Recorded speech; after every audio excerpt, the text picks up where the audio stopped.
Selamat datang kembali di channel YouTube Pengacara Profesional. Selamat menikmati sajian info-info hukum menarik dari channel YouTube Pengacara Profesional. Pasal 221 KUHP mengatur tentang suatu tindak pidana yang dilakukan oleh pelaku yang terbukti berupaya untuk menghalang-halangi suatu proses hukum. Upaya menghalang-halangi proses hukum juga disebut dengan istilah obstruction of justice. Berikut pemaparan isi pasal 221 KUHP tentang obstruction of justice. Pasal 221 KUHP ayat 1 menentukan bahwa diancam dengan pidana penjara paling lama 9 bulan atau pidana denda paling banyak Rp4.500. 1.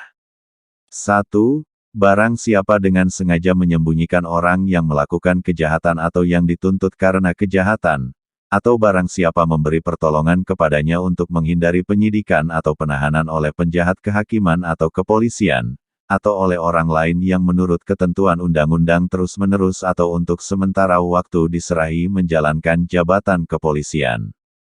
2.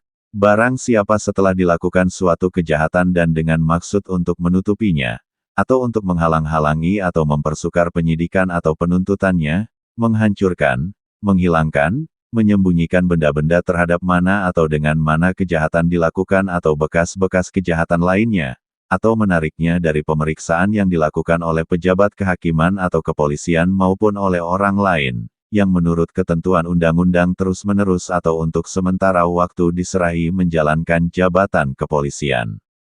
Pasal 221 KUHP ayat 2 menentukan aturan di atas tidak berlaku bagi orang yang melakukan perbuatan tersebut dengan maksud untuk menghindarkan atau menghalaukan bahaya penuntutan terhadap seorang keluarga saudara atau semenda garis lurus atau dalam garis menyimpang derajat kedua atau ketiga, atau terhadap suami atau istrinya atau bekas suami atau istrinya.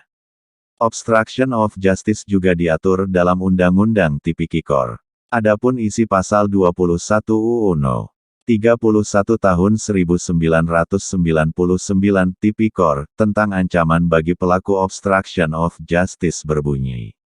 Setiap orang yang dengan sengaja mencegah, merintangi, atau menggagalkan secara langsung atau tidak langsung penyidikan, penuntutan, dan pemeriksaan di sidang pengadilan terhadap tersangka dan terdakwa ataupun para saksi dalam perkara korupsi, dipidana dengan pidana penjara paling singkat 3 tahun dan paling lama 12 tahun dan atau denda paling sedikit Rp150 juta dan paling banyak Rp600 juta.